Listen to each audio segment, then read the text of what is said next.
सम्मानित साथियों, जरूर आपके मन में प्रश्न आ रहा होगा कि ये विशाल जन समूह आखिर कहाँ का है।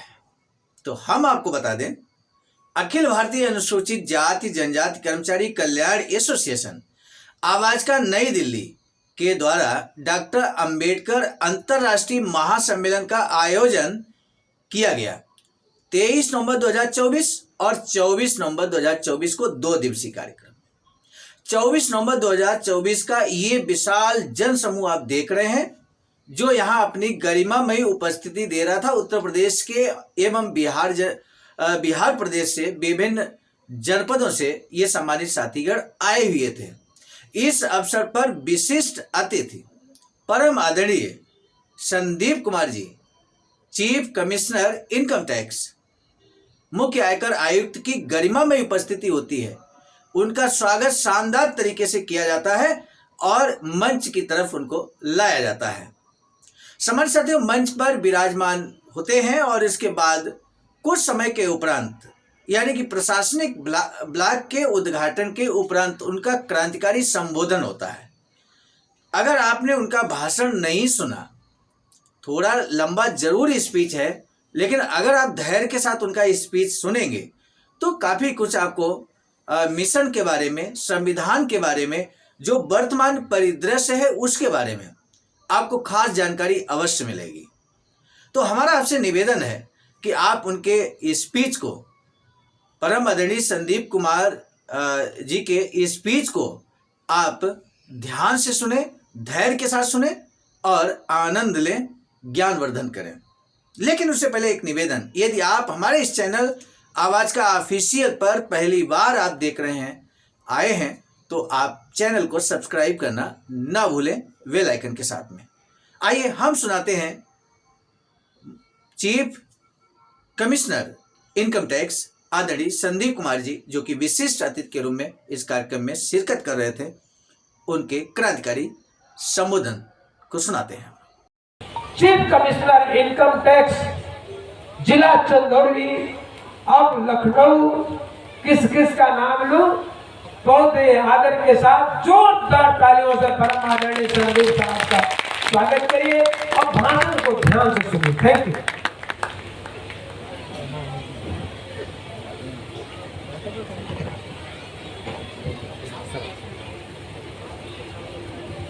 आज के इस आयोजन के मुख्य अतिथि केशव मान साहब, यहाँ मंच पर उपस्थित विशिष्ट अतिथिगण, पंडाल में उपस्थित मेरे साथी तेजन और सचिव, आप लोगों ने मुझे यहाँ पर बुलाया, आमंत्रित किया, मैं उसके लिए आभारी हूँ। मुझे सम्मानित किया, उसके लिए भी मैं आभारी हूँ। साथियों, आज जो यह कार्यक्रम, यह आयोजन जो किया गया, बुद्धा बोधिसत्व अम्बेडकर इंटरनेशनल सेंटर के प्रशासनिक भवन के उद्घाटन के तौर पर, और इस मुकाम तक पहुंचने के लिए कितना लंबा प्रयास किया, कितनी मेहनत की गई, 2020 से लेकर अब तक मुसाफिर जी ने आप लोगों को बताया भी, और आगे भी इस मुकाम को पूरा होने में, इस प्रोजेक्ट को पूरा होने में मेरे ख्याल से उतनी ही मेहनत और उतना ही प्रयास लगेगा। हम अंदाज लगा सकते हैं साथियों, आपके सहयोग से मुसाफिर जी और उनकी टीम के लोग इतना सिंसियरली, कितनी मेहनत करते हैं इसके लिए, आप लोगों को दिशा निर्देश देने के लिए, जागरूक करने के लिए, उसके लिए वो प्रशंसा के पात्र हैं। हम सबको आभारी होना चाहिए कि हमारे लिए वो इतना सब कुछ कर रहे हैं।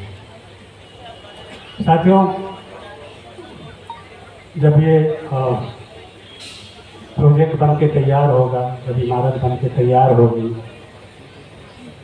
हमारे लिए एक पहचान के तौर पे होगी, आइडेंटिटी के तौर पर हमारी पहचान इससे होगी।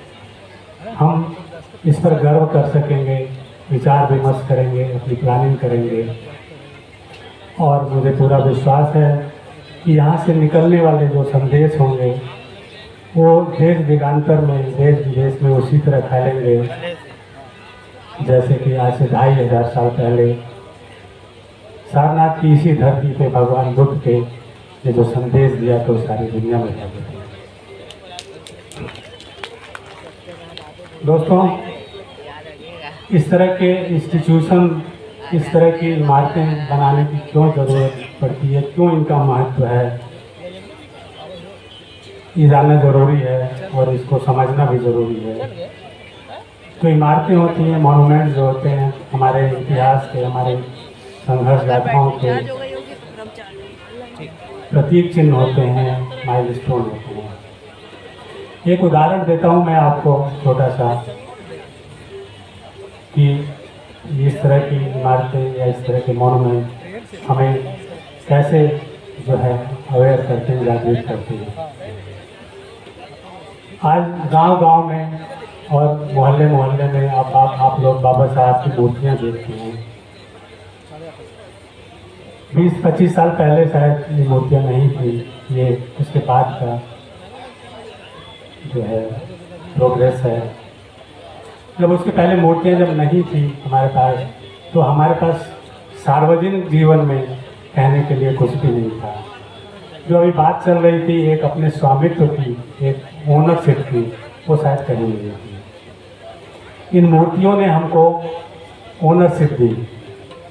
जो हमें अभी बोला गया कि जो है हमारा आकाश और हमारी धरती का जो स्वामित्व होता है, मालिकाना हक होता है, जो हमारे ऊपर कॉन्फिडेंस हमको देता है, इन मूर्तियों ने हमको वो ज़मीन दी, हमको वो आसमान दिया जो हजारों साल से हमें हासिल नहीं था और जिसके हम हकदार थे।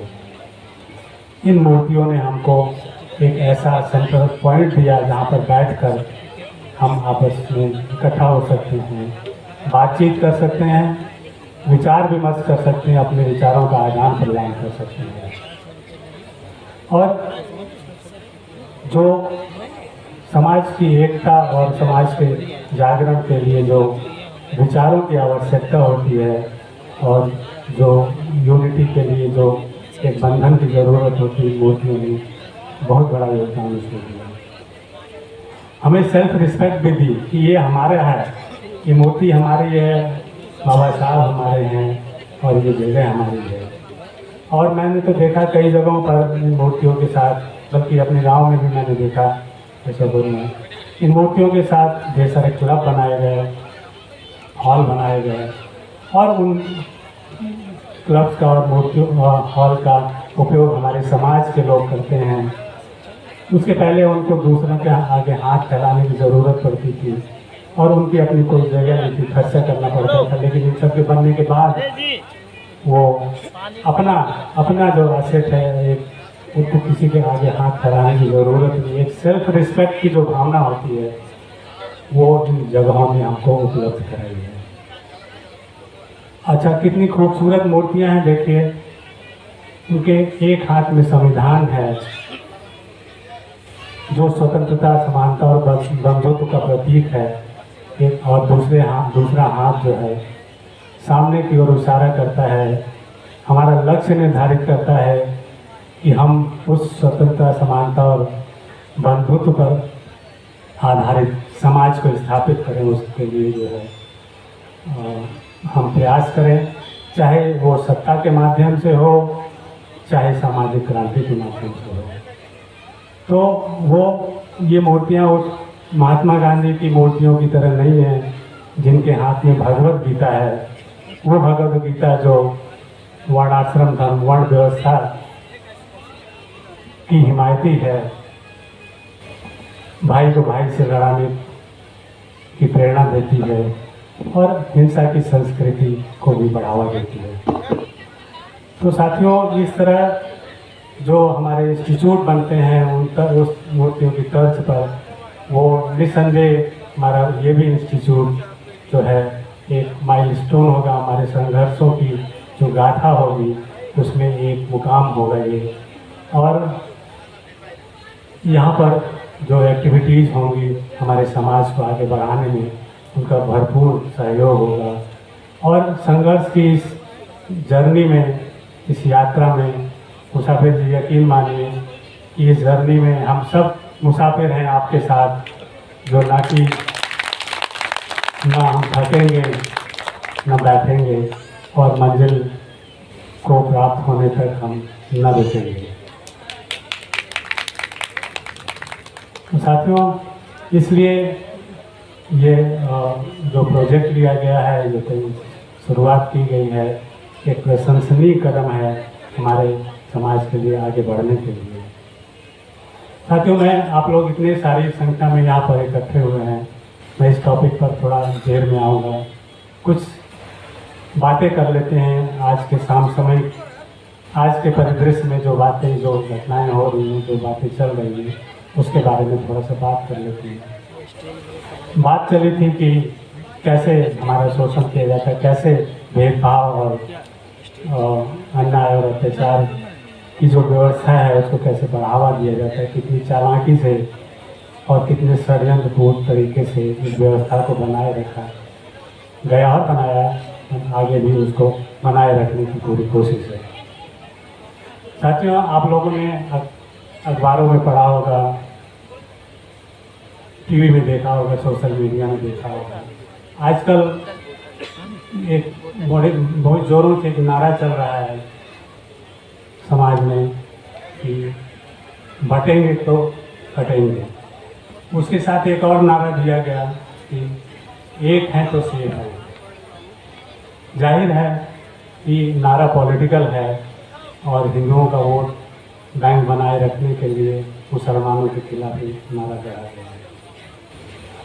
लेकिन क्या ये सच्चाई है? 20 करोड़ मुसलमान और 100 करोड़ हिंदू कैसे अनसेफ हो सकते हैं, कैसे असुरक्षित हो सकते हैं? इससे बड़ा मजाक कोई दूसरा नहीं हो सकता है। इसके पीछे, इसलिए इसके पीछे छुपे हुए निहितार्थ को, उसके पीछे जो मंशा है, जो इरादे हैं, उसको ज़रा समझने की कोशिश करेंगे कि क्यों एक किया जा रहा है, क्यों एक करने की बात की जा रही है। एक करने की बात के साथ साथ जो है हिंदू राष्ट्र की भी दुहाई दी जाती है उसी के साथ जोड़कर, और सनातन धर्म के बारे में भी बातें की जाती हैं।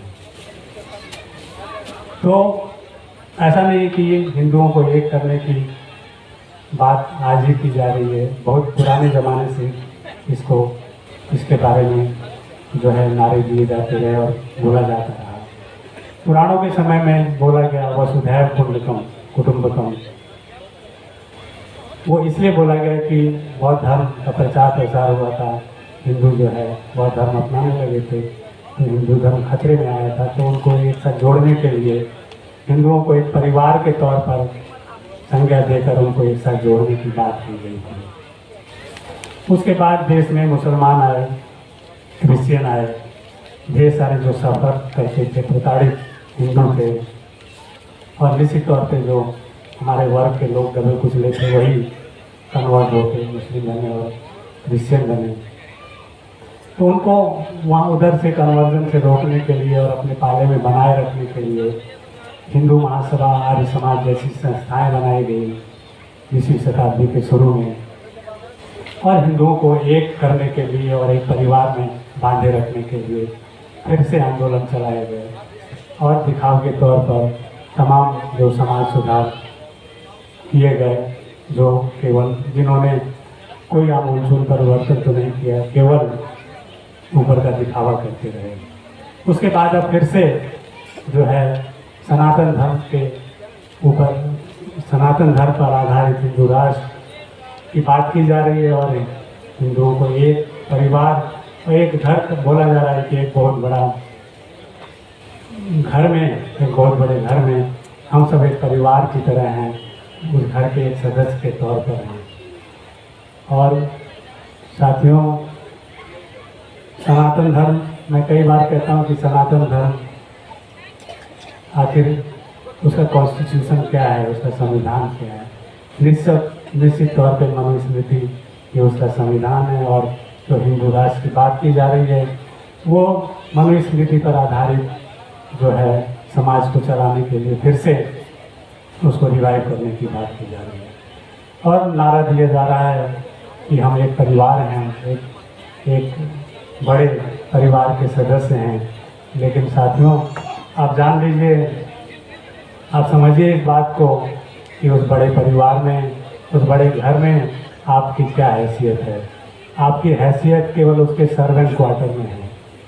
पहले हम पूरे ब्रह्म के चरणों में हमारा स्थान था, आज हम उनके सर्वेंट क्वार्टर के तौर पर हम जो है ट्रीट किए जाते हैं। और इसका उदाहरण देखिए, जो है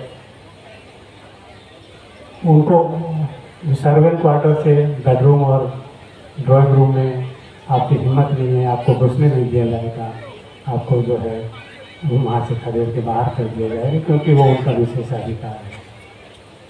और इसका उदाहरण भी देखने को मिलता है कि जब अभी योगी आदित्यनाथ ने जब बात कही थी कि बटेंगे तो कटेंगे जैसे नारे दिए थे, उसके अगले ही दिन जाके उन्होंने भाषण दिया था। और भाषण में क्या बोला था उन्होंने बोला कि मैं गोरखपुर में दिवाली के मौके पर हरिजन बस्ती में गया था और हरिजनों को मैंने वहाँ पर मिठाई दी, दिए प्रदान किए, उनको तेल दिया और उनसे बोला कि भगवान राम की विजय गाथा को, क्योंकि वो विजयी होकर लौटे थे दिवाली के दिन, तो उनके सेलिब्रेशन को मनाओ तुम लोग। और उसके लिए मैंने ये सारी चीज़ें उनको उपलब्ध कराई। तो साथियों, हमारी औकात जो है उन्होंने बता दी कि हमारी औकात जो है वो मिठाई के टुकड़े पर है और एक दिए पर और तेल पर है। और हम जो है उनके बाकी सेरेमनी में भाग नहीं ले सकते, बाकी चीज़ों में हमारी हिस्सेदारी नहीं, हमारे उनके टुकड़ों पर हमें पल के उस सेलिब्रेशन को करना है। और सेलिब्रेशन भी किसका करना है? उस आदमी का, उस भगवान राम का, जिन्होंने हमारे या आपके पूर्वज शंभु ऋषि का जो है उनका वध कर दिया, उनका सर धड़ से अलग कर दिया था। और जुर्म केवल इतना था कि वो तपस्या कर रहे थे। तपस्या कब से पाप हो गया, कब से गलत कार्य हो गया? क्योंकि संस्कृत में जो है खुद ही बोला गया कि तपो परम बलम, कि तप जो है सबसे बड़ा बल और सबसे बड़ा पुण्य का कार्य होता है। लेकिन उनको, भगवान राम को जो कि मर्यादा पुरुषोत्तम कहलाते थे तथाकथित, उनको उस पुण्य से और उस तप से कोई लेना देना नहीं। उससे उनको तो अपनी वर्ण व्यवस्था, अपने वर्ण के सिस्टम को बनाए रखना था, उसको मेंटेन रखना था, उससे जरा भी डेविएट नहीं हो सकते थे। और शंभु ऋषि जो है उस वर्ण व्यवस्था के खिलाफ जाकर तप कर रहे थे, जो कि ब्राह्मणों और क्षत्रियों का जिस पर एक अधिकार था। और ऐसे मर्यादा पुरुषोत्तम राम के सेलिब्रेशन के लिए हमें वो टुकड़े दिए जा रहे हैं, मिठाई के और दिए जा रहे हैं।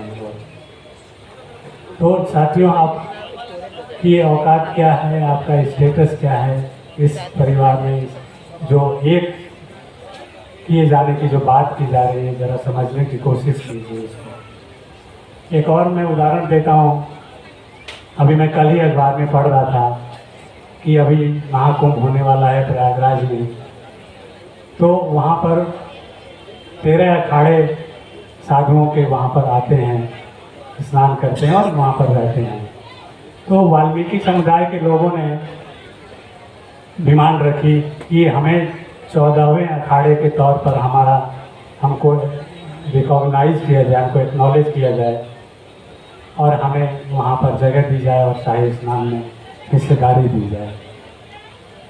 उन 13 अखाड़ों के जो मुखिया थे, उन्होंने उसका स्वागत किया और कहा कि ठीक है, आप लोग आइए यहाँ पर, आप कहीं अपना अखाड़ा बना लीजिए, टेंट बना के, हमारे अखाड़ों के बीच में नहीं होगा। और शाही अभी तक कि वो एकता आने का नाम ही नहीं लेते, हम कितनी भी कोशिश कर लें। और अगर थोड़ा सा इस पर ध्यान दें, बाबा साहब ने भी इसका जिक्र किया। उन्होंने कहा कि हमारा समाज जो है वो विभिन्न जातियों में बटा हुआ है और हर जाति अपने को दूसरी जाति से ऊंचा या नीचा समझते हैं। उन्होंने इसको, मैं पहले भी एक बार जिक्र कर चुका हूँ, उन्होंने इस टर्मिनोलॉजी को एक नाम दिया, ग्रेडेड इनइक्वालिटी, श्रेणीगत असमानता। एक ऐसी श्रेणी है जिसमें हर जाति दूसरी जाति से अपने को ज़्यादा प्रिविलेज समझती है और दूसरे के खिलाफ खड़ी रहती है, उसका साथ नहीं देती है। तो उन्होंने वो एक उसके उदाहरण के तौर पर अगर हम देखें इसको, तो बल्कि मैं कहूँगा कि उसके पहले उन्होंने एक, अभी बात चल रही थी मार्क्सिज्म की और माओइज्म की, तो उन्होंने उस पर भी ध्यान दिया कि उन्होंने माओ का एक उदाहरण दिया, एक उसके प्रसंग का, उसके स्टेटमेंट का कि एक माचिस की तीली पूरे भूसे के ढेर को आग लगा सकती है। क्या मार्क्स की बात आई थी जिन्होंने कहा कि मजदूरों को और किसानों को इकट्ठा करने की, तो बाबा साहब ने बोला कि नहीं, यहाँ पर परिस्थितियाँ दूसरी हैं, यहाँ समान नहीं है सब लोग, जो दबा कुचला वर्ग जो है एक समान नहीं है, वो ऊपर नीचे की जातियों में बटा हुआ है। आपकी जो ये चिंगारी है क्रांति की, वो उन ऊपर नीचे की श्रेणियों में इस तरह खो जाएगी कि उसका कहीं पता भी नहीं चलेगा। क्रांति करना तो बड़ी दूर की बात है। तो उन्होंने जो श्रेणीगत असमानता की बात की, उसको मैं प्रैक्टिकल तरीके से आपको ज़रा उदाहरण के तौर पर समझाना चाहूँगा कि हम इतनी सारी जातियों में बटे हुए हैं, तो हम आप एक दूसरे को कैसे ट्रीट करते हैं। हमारा जो वाल्मीकि समाज है, मैं उदाहरण दे के आपको बताना चाह रहा हूँ। हमारा एक वाल्मीकि समाज है जो अपने से जो डोम और मुसहर जातियाँ हैं, वो भी अनुसूचित जाति में आती, शूद्र हैं, लेकिन उनसे अपने को ऊंचा समझते हैं, उनसे कोई संबंध, छोटी बेटी का सामाजिक संबंध नहीं रखते। जाट और चमार जो हैं वो वाल्मीकियों से अपने को प्रिविलेज समझते हैं, उनसे ज़्यादा ऊंचा समझते हैं, उनसे वो कोई रोटी बेटी का संबंध नहीं रखना चाहते, उनसे अलग रहते हैं। धोबी और सोनकर या खटिक जिसको बोल लीजिए, या इस तरह की जो दूसरी जातियाँ हैं, वो जो है जाटों और चमारों से अपना संबंध नहीं रखना चाहती, अपने को उनसे ऊंचा समझती हैं और उनसे कोई संबंध, न रोटी का न बेटी का संबंध रखना चाहती है। यही हाल जो है ऊपर की श्रेणी में चले जाइए तो पिछड़े वर्ग में भी इसी तरह की असमानताएं हैं और सब एक दूसरे के खिलाफ खड़े हैं और ऊपर वाले का सपोर्ट कर रही है। इसीलिए एक श्रीनिवासन की थ्योरी सेंसिटाइजेशन की हमेशा जो है एक जाति जो है ऊपर वाले का सपोर्ट करती है कि वो उस तरह का होना चाहती है, नीचे वाले को के खिलाफ जाना चाहती है। तो इन सब परिस्थितियों में आप कैसे एक होंगे जब एक दूसरे से जो है ऊपर और नीचे समझते रहेंगे, अपने को प्रिविलेज समझते रहेंगे और ना रोटी का ना बेटी का संबंध रखेंगे, जो कि सबसे बड़ा कारक होता है एकता बनाए रखने के लिए, सामाजिक समानता को स्थापित करने के लिए। कि जब तक शादियाँ नहीं होंगी, एक साथ रसोई नहीं होगी, खाएंगे पिएंगे नहीं, तब तक वो समानता कभी नहीं होगी और ना वो समानता होगी और ना कभी हम एक होंगे, जिस एकता की बात की जाती है। इस बारे में ज़रा आप लोग सोचिए, जो है इसके और सोचना चाहिए और इस बारे में जो है मैसेज भी फैलाना चाहिए दूसरों को कि आप आखिर कैसे करेंगे इस चीज़ को, कैसे इस चक्रव्यूह को तोड़ेंगे, कैसे इस बैरियर को तोड़ेंगे समाज में एकता लाने के लिए और इकट्ठे होने के लिए। साथियों, अभी अभी बात चली थी पीछे मेरे दिमाग में बोलने की, ये इस बारे में कुछ कहने वाली बात नहीं थी, लेकिन अभी मुसाफिर जी ने एक सुप्रीम कोर्ट के जजमेंट की बात की, तो मुझे लगा कि थोड़ा सा इसके बारे में भी जो है आप लोगों से बात की जाए। इसके लिए उसमें वर्गीकरण की बात की गई।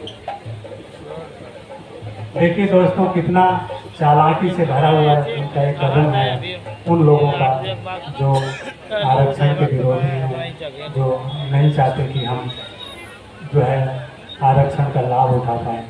एक तरफ तो आरक्षण को ख़त्म किया जा रहा है, जो है खाली जगहों रख के और संविदा पर कार्य देके या अभी तमाम इस तरह के उदाहरण आए हैं, तो लखनऊ में रहता हूँ, लोग बताते हैं कि जहाँ पे भी भर्तियाँ हो रही हैं, और वो तो क्या बताते हैं, अभी जैसे एक दिन मैं टीवी पे एक डिबेट देख रहा था, तो कांग्रेस का एक प्रवक्ता और बुंदेलखंड यूनिवर्सिटी के बारे में बता रहा था कि वहाँ जो है लेक्चरर के पद पर वहाँ पर नियुक्तियाँ हुई, 13 पद खाली थे, जिसमें से 12 जो छात्रों को दिए गए और 1 ब्राह्मण से कर दिया गया।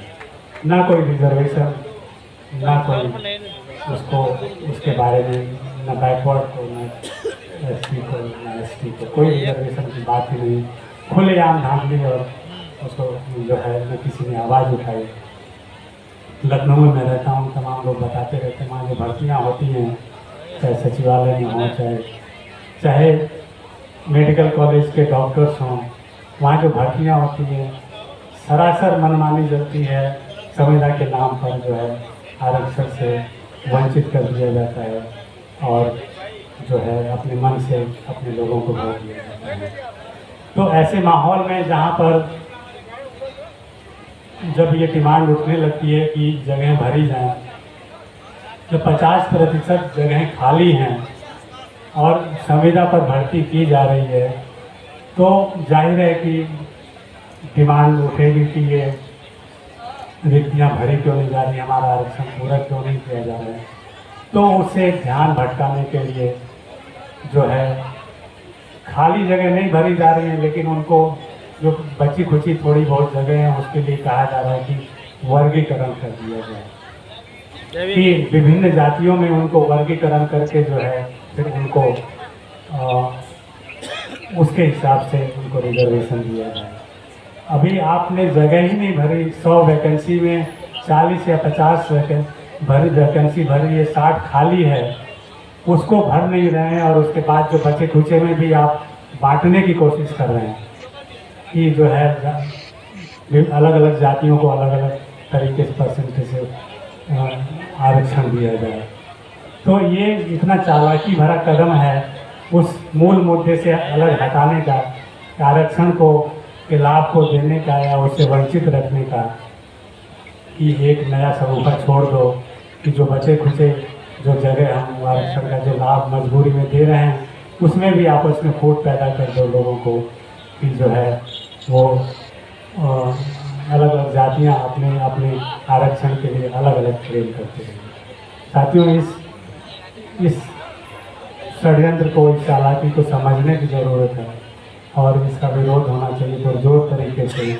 और आवाज़ ये उठनी चाहिए कि जगहें दीजिए, भरिए उसको, जो 50% से ज़्यादा जगह खाली हैं उनको भरिए, और ना कि जो है बची खुची जो भरी हुई जगह हैं उसमें आप हमको विभाजित करके, इतने हज़ारों साल से तो विभाजित करके हमारा शोषण करते आए हैं। हमको हमारा जो है अन्याय और हमारा भेदभाव पर आधारित सामाजिक व्यवस्था बना के हमारे शोषण करते हैं और हमको इस स्तर पर उतार दिया है कि हम केवल आपके सेवक बन के रहें, कोई अधिकार नहीं, कोई सामाजिक रिकॉग्निशन नहीं, कोई आर्थिक स्ट्रेंथ नहीं और आपके टुकड़ों पर चलते रहें। तो साथियों, इन चालाकियों को समझने की ज़रूरत है और मैं आश्वस्त हूँ और मेरा पूरा विश्वास है कि हमारा जो ये इंटरनेशनल सेंटर बनेगा, तो यहाँ पर जो विचार विमर्श होंगे, यहाँ पर जो हमारी योजनाएँ बनेंगी, हमारे समाज को आगे ले जाने के लिए एक दिशा निर्देश देंगी, लोगों को प्रेरित करेंगी और समाज को आगे बढ़ाने के लिए भरपूर सहयोग देंगी। और उसके लिए हमारे सहयोगी है, आप लोगों का सहयोग, हमारे साथी मुसाफिर जी, उनके जो साथीगण हैं, सोनकर जी और उनकी जो पूरी टीम है, वो इसके लिए बधाई के पात्र हैं। हम चाहेंगे कि वो आगे बढ़ें, समाज को आगे निर्देशित करें, गाइड करें, और सब लोगों के पीछे से धन्यवाद।